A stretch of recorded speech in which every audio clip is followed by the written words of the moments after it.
আরে ভাই সালাম ভাবি। ওয়ালাইকুম আসসালাম, আসেন বসেন বসেন।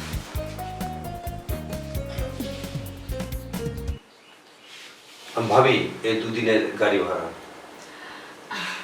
আচ্ছা ভাই আপনি একটু বসেন, আমি আপনার জন্য চা নিয়ে আসি, তারপরে না হয় গাড়ি নিয়ে বের হবেন। না ভাবি, আজকে চা খাবো না, অন্যদিন খাবো। ভাবি আপনাকে না আজ খুব সুন্দর লাগছে। আপনি বুঝি আমাকে নতুন দেখছেন? না ভাবি, আপনাকে আজ অন্যরকম লাগছে। কি ব্যাপার আকাশ ভাই, প্রেমে টেমে পড়ে যাবেন নাকি? আমি একা প্রেমে পড়লে কি হবে? আমার প্রেমে তো কেউ সাড়া দিচ্ছে না ভাবি। যদি কেউ সাড়া দেয়? যদি কেউ সাড়া দেয় তাহলে এই অদমে হৃদয়ের ভালোবাসাটুকু তার ওই বিশাল হৃদয়ের মাঝে আমি বিলিয়ে দেব। আপনি তো একেবারে কবি হয়ে গেলেন। আপনি যে এত কাব্যিক এটা তো আমার জানা ছিল না। কবি আর হতে পারলাম কোথায় ভাবি, এই তো আছি আর কি। আপনি না ভীষণ রোমান্টিক। জানি না, হয়তো আপনার কাছে হতে পারে রোমান্টিক। একটু চা খেয়ে যান না আমার হাতের চা। না ভাবি, আজকে না, অন্যদিন। আচ্ছা, ওকে ভাবি, ঠিক আছে। আসি। আসসালামু আলাইকুম। ওয়ালাইকুম আসসালাম।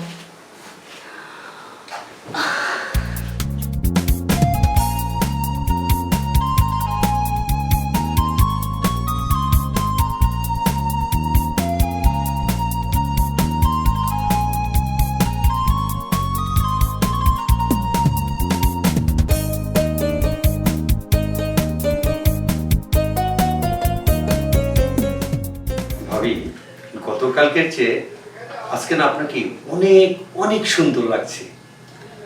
তাই বুঝি? আমি শুনেছি প্রেমে পড়লে নাকি সবার কাছে সব কিছু সুন্দর লাগে। তো আপনি কি প্রেমে পড়েছেন? হ্যাঁ, প্রেমে তো অবশ্যই পড়েছি, কিন্তু আমি প্রেমে পড়লে কি হবে? সে কি আমাকে ভালোবাসবে? বাসতেও তো পারে। আমি তোমাকে না খুব ভালোবাসি। কি? আমাকে? আকাশ ভাই, আপনি কি আমার সঙ্গে মজা করছেন? আমি কি ভুল বলে ফেললাম? ভুল? সত্যিটা শুনতে চান? হ্যাঁ, অবশ্যই শুনতে চাই। আমারও না আপনাকে ভীষণ ভালো লাগে। আমিও আপনার প্রেমে পড়েছি। সত্যি? হ্যাঁ। আসলে আমি না তোমাকে প্রথম দিন দেখার পর থেকে তোমার প্রতি আমি কেমন যেন একটু দুর্বল হয়ে পড়েছি। আমি না তোমাকে প্রচন্ড আকারে ভালোবেসে ফেলেছি। মনে হয় আজকে আমার খুব, কি যে বলবো আমি, মানে প্রকাশ করতে পারছি না। মানে তুমি যে বলছো আমাকে তুমি ভালোবাসো। প্লিজ এভাবে আর বলো না। তুমি জানো না আমার ভেতরে কি হয়ে যাচ্ছে। কত কাল কেউ আমাকে এভাবে বলেনি। এইভাবে ভালোবাসার কথা অনেক দিন শুনিনি। তুমি জানো না আমার আমার ভেতরে ঝড় বয়ে যাচ্ছে। আমি তোমাকে বোঝাতে পারবো না। আমি তোমার মনের মাঝে যে ঝড়টা বইছে না, সেই ঝড়টা আমি নিভিয়ে দেবো। তুমি বলো, তুমি আমাকে অনেক অনেক ভালোবাসবে? যদি ভালোবেসে বুকে আগলে রাখতে পারো তাহলে নিশ্চয়ই ভালোবাসবো। অবশ্যই, আমার জান পরাণ দিয়ে তোমার ভালোবাসা তোমার বুকে জড়িয়ে রাখবো। আজ তাহলে চলি, হ্যাঁ? কালকে দুজন পার্কে দেখা করব, আসবে তো তুমি? সত্যি? হ্যাঁ, অবশ্যই। জানো আমি না অনেক স্বপ্ন দেখেছি। সেই স্কুল কলেজের ছেলেমেয়েরা যেভাবে পার্কে ঘুরে, অমনভাবে যদি কারো হাত ধরে ঘুরতে পারতাম। আমি জাস্ট ভাবতে পারছি না। আমি স্বপ্নের ঘরে ডুবে যাচ্ছি। সত্যি তুমি আমার সাথে পার্কে দেখা করবে? হ্যাঁ, অবশ্যই, কথা দিলাম। কালকে দুজনে পার্কে ঘুরবো, তারপরে চীনাবাদাম খাবো, কত কিছু খাবো, আনন্দ করবো। ঠিক আছে, চলি, হ্যাঁ? আচ্ছা।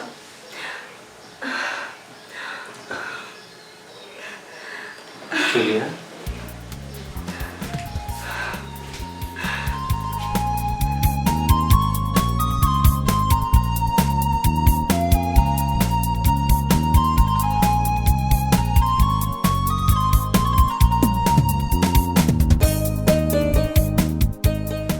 কেমন লাগছে?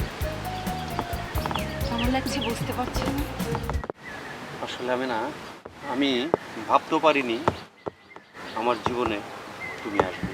এটা আমার কল্পনার বাহিরে ছিল।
এত সৌন্দর্য নিয়ে তুমি এই ঘরে একা একা কিভাবে থাকো?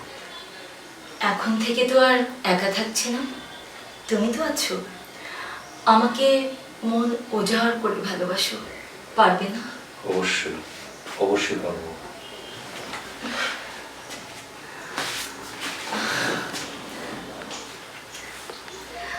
আচ্ছা, তুমি আমার জীবনে আরো আগে কেন এলে না? আসতে তো চেয়েছি, কিন্তু ভয়ে তোমার মাঝে ভিড়তে পারিনি। কেন যেন বুকের মধ্যে শুধু ভয় করতো যে তোমাকে ভালোবাসার কথা বলবো কি বলবো না। আসলে কি জানো, যে প্রেম খুব ধীরে ধীরে আসে সেই প্রেম অনেক বেশি স্থায়ী হয়। এটাই তো ভালো। হ্যাঁ। এই যে ধীরে ধীরে তুমি আমার কাছে এসেছো, আর যদি হুট করে আসতে দমকা হওয়ার মতো আবার হারিয়ে যেতে, তার চাইতে এই ভালো না? এই যে তুমি এসেছো, আমাকে তোমার করে কবে নেবে বলো? শোনো না, বলো। আমি চাই তুমি আমাকে তোমার ঘরের ঘরণী করে নেবে। আমি তো তাই চাই। আমি চাই না আমাদের এই দুজনের ভালোবাসা, এই প্রেম কখনো হারিয়ে যাক। আমি আমি তোমাকে আমার এই বুকের মাঝে লুকিয়ে রাখবো। সত্যি বলছো? হ্যাঁ। তুমি বিয়ে করবে আমাকে? বিয়ে করবো না বলি? অবশ্যই করবো। আমি যে অনেক অনেক সাধনার পর তোমাকে আমি পেয়েছি। আমি তোমাকে কখনো ছেড়ে যাব না, কথা দিচ্ছি। আমি তোমাকে ছেড়ে কখনো যাব না। আমি তোমাকে প্রচন্ড ভালোবাসি। হ্যাঁ, এভাবে তাকে কি দেখছো? তোমাকে দেখছি, কতদিন পরে মনের মতো একজন মানুষকে জীবনে পেয়েছি। তাই? দেখবো না? তাই সত্যি বলছো? আজ আমার জীবন ধন্য, আজ আমার জীবন ধন্য। তাই হ্যাঁ, আগামীকালকে দুজনে পার্কে দেখা করবো।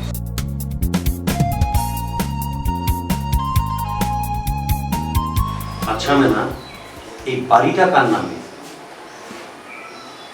কেন বলো তো? এই বাড়িটা তো আমার হাজবেন্ডের নামে।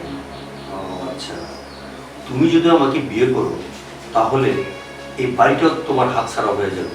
আর তাছাড়া তোমার স্বামী যেই কৃপণ। আচ্ছা, কি করতে পারি তুমি বলো তো? তোমার স্বামী তোমাকে কি রকম বিশ্বাস করে? ওকে তো আমি যাই বলি ও তাই করে। তাহলে তুমি এই বাড়িটা বিক্রি করে দাও। কি বলছো? আমি ওকে এ কথা কি করে বলবো?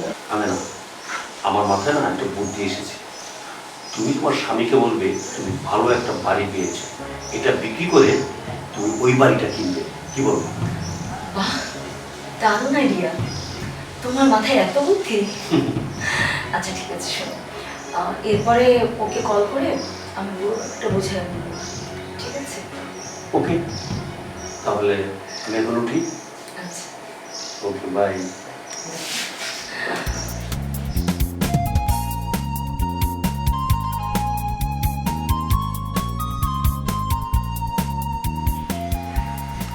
হ্যালো। কেমন আছো তুমি? হ্যাঁ ভালো, তুমি কেমন আছো? আর থাকা, কি যে একটা বাড়িতে থাকি না, এই বাড়িতে যাতায়াতের কত সমস্যা, আশেপাশে রাস্তাঘাট ভালো না। এই শোনো না, এই বাড়িটা বিক্রি করে দিই। কি বলছো? আহা, এই বাড়িটা বিক্রি করে দেখে শুনে ভালো একটা বাড়ি কিনে নেব। আচ্ছা, তুমি তাহলে দেখো কোথায় ভালো বাড়ি পাওয়া যায় কিনা। থ্যাংক ইউ জান, থ্যাংক ইউ। আমার কি যে ভালো লাগছে জানো, এই জন্যই না তোমাকে এত ভালোবাসি। এই শোনো, তুমি কিন্তু ঠিক মতো খাওয়া দাওয়া করবে, হ্যাঁ? আর নিজের দিকে খুব যত্ন নেবে। তোমাকে আমি কি যে ভালোবাসি না, তোমার কষ্ট হলে আমারও কষ্ট হয়। ঠিক আছে? আচ্ছা, রাখছি তাহলে। ও মাই গড, এত সহজে কাজ হয়ে যাবে জাস্ট ভাবতে পারিনি। আমার যে কি খুশি লাগছে। এক কাজ করি, আকাশে কত দিই।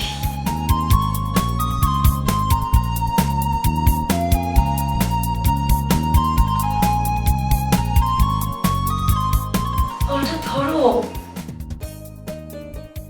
হ্যালো আমেনা। হ্যালো, এই আকাশ, এই শোনো না, গুড নিউজ আছে। হ্যাঁ বলো। আরে আমার হাজবেন্ড তো এক কথায় রাজি হয়ে গেছে। হ্যাঁ, আর বলো না, বাড়ি তো বিক্রি করতে রাজি হয়ে গেছে। তুমি তাহলে রাতের বেলা আসো, হ্যাঁ? আচ্ছা লক্ষ্মী, অবশ্যই আসবো, অবশ্যই আসবো, আসবো না কেন, আমি তাড়াতাড়ি চলে আসবো, তুমি কোনো টেনশন করো না। I love you, I love you Amena, I love you. কি যে ভালো লাগছে, আমি তোমার অপেক্ষায় থাকলাম। ওকে, বাই।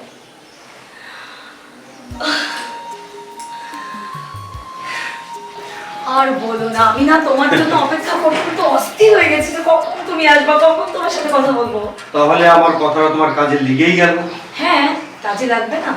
আমি তো তোমাকে বলেছি, আমি ওকে যা বলি ও ঠিক আমার কথা মতো কোনো কথা ফেলতে পারে না, সব কিছুতে না রাজি হয়ে যায়। আমি জানি তোমাকে যে দায়িত্বটা আমি দিয়েছি সেটা তুমি অবশ্যই পালন করতে পারবে, তাই না? হ্যাঁ। আচ্ছা শোনো না, তাহলে বাড়িটা তো বিক্রি করতে হবে, তুমি একটু লোকজনকে বাড়িটা দেখাও। বাড়িটা অবশ্যই বিক্রি করতে হবে, আর লোকজন তো আমি দেখাবো, এখনই আমি যাচ্ছি। এই, আবার কি হলো? কি হলো বোঝো না? শুধু কাজের কথা বললে হবে? আচ্ছা, তাই একটু নাকি? করতে হবে না? কেমন হলো বলো তো? আমার না সবকিছু স্বপ্নের মতো লাগছে। তাই? হ্যাঁ, এই বাড়িটা বিক্রি করে আমরা দূরে কোথাও চলে যাব, সেখানে থাকবো শুধু তুমি আর আমি। জানো, আমি ভাবতেই পারছি না, আমি জাস্ট কল্পনাও করতে পারি না তোমার সাথে এইভাবে দুজন মিলে নতুন একটি সংসার সাজাবো। শুধু কি তুমি, আমার কি মনে চায় না তোমাকে নিয়ে কোথায় যেন হারিয়ে যায়, দুজন একসঙ্গে এক ঘরে থাকবো, কত আনন্দ হবে, কত মজা হবে। আজকে আমার জীবনটা পরিপূর্ণভাবে কি আর বলবো, ভাষায় প্রকাশ করতে পারছি না। আমি তোমাকে আমি প্রচন্ড ভালোবাসি, আমি না প্রচন্ড ভালোবাসি। আমি না, তোমার স্বামীর বাড়ির দাম উঠেছে কত জানো? 60 লক্ষ টাকা, আর দালালকে 5 লক্ষ টাকা দিতে হবে। ঠিক আছে, ভালো তো, দামটা তো ভালোই, তাই না? হ্যাঁ।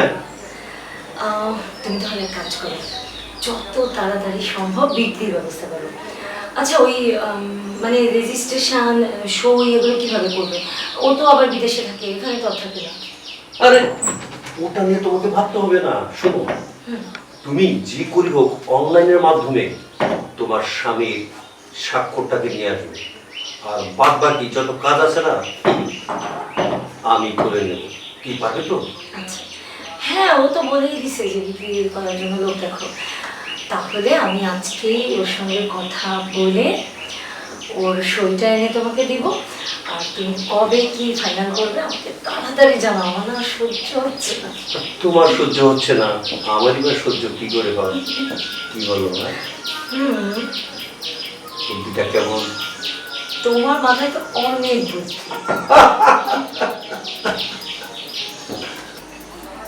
কেমন আছো তুমি? ভালো আছি। কি তোমার বাড়ি বিক্রি করা হয়েছে? হ্যাঁ হয়েছে। কত টাকা বলে? 60 লাখ টাকা দাম হয়েছে, আর দালালকে দিতে হবে 5 লাখ টাকা। আচ্ছা, আরেকটা বাড়ি যে তুমি দেখেছো তা কি রকম? খুবই ভালো বাড়ি জানো, ওটা না 4 তলা বাড়ি, আর এটার থেকে অনেক ভালো। ঠিক আছে, তুমি দলিল পাঠিয়ে দাও। আচ্ছা ঠিক আছে, তুমি কিন্তু অনলাইনে তোমার সইটা পাঠিয়ে দেবে, আর তারপরে আমরা দলিল করে দেবো। ঠিক আছে? আচ্ছা। আচ্ছা রাখছি তাহলে, ভালো থাকো। হ্যাঁ ঠিক মতো কিন্তু খাওয়া দাওয়া করবে। তুমি ভালো থাকলে আমি ভালো থাকবো। ঠিক আছে, বাই। কি ব্যাপার, তুমি বাড়ি কিনো নাই? না কিনিনি, আর বাড়ি আমি কিনবো না। কেন বাড়ি কিনবে না? কেন বাড়ি কিনবো না? আচ্ছা, কখনো ভেবে দেখেছো তুমি আমাকে কি দিয়েছো? বিয়ে করে বাংলাদেশি বউ রেখে চলে গেছো, তুমি কি কর্তব্য পালন করেছো আমার উপরে? কখনো ভাবছো তুমি কেবলমাত্র টাকা পয়সা দিলেই হাজব্যান্ডের দায়িত্ব পালন করা হয়? আমি কিভাবে আছি, আমি কেমন করে আছি, আমার ভেতরে কষ্ট আছে কিনা কখনো ভেবে দেখছো? তোমরা হাজব্যান্ডরা শুধু ভাবো কি যে বউকে টাকা দিয়ে অনেক আনন্দ উল্লাসে বড়লোকি চালে রাখলেই হয়ে যায়। একটা স্ত্রীর কাছে তার স্বামীর কাছে যে চাহিদা থাকে, বোঝো সেটা তুমি? হ্যাঁ বোঝো না, তুমি বোঝো না। কি দিয়েছো তুমি আমাকে?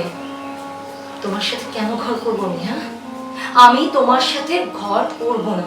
আমি স্পষ্ট করে বলে দিচ্ছি, আমি তোমার সাথে জাস্ট ঘর করবো না, বুঝতে পারছো? আর বাড়িও আমি কিনবো না। আমার একজন ভালোবাসার মানুষ আছে, আমি জাস্ট তার সাথে চলে যাবো। আর তুমি তুমি আমাকে ডিভোর্স লেটার পাঠিয়ে দেবে, বুঝতে পারছো? তুমি আমাকে ডিভোর্স লেটার পাঠিয়ে দেবে। আর একটা কথা আমি তোমার সাথে বলতে চাই না, ওকে? ভাই, আমার মতো আপনারা প্রতারিত হবেন না। আমি একজন দুবাই প্রবাসী। আমার স্ত্রীকে আমি অনেক ভালোবাসতাম, জীবনের চেয়েও ভালোবাসতাম। সে আজ আমাকে নিঃস্ব করে চলে গেল। আমার বাড়ি ঘর সব কিছু বিক্রি করে সে আমাকে নিঃস্ব করে চলে গেল। আজও তাকে আমি জীবনের চেয়েও ভালোবাসি, কিন্তু সে আমার ভালোবাসাটা বুঝলো না।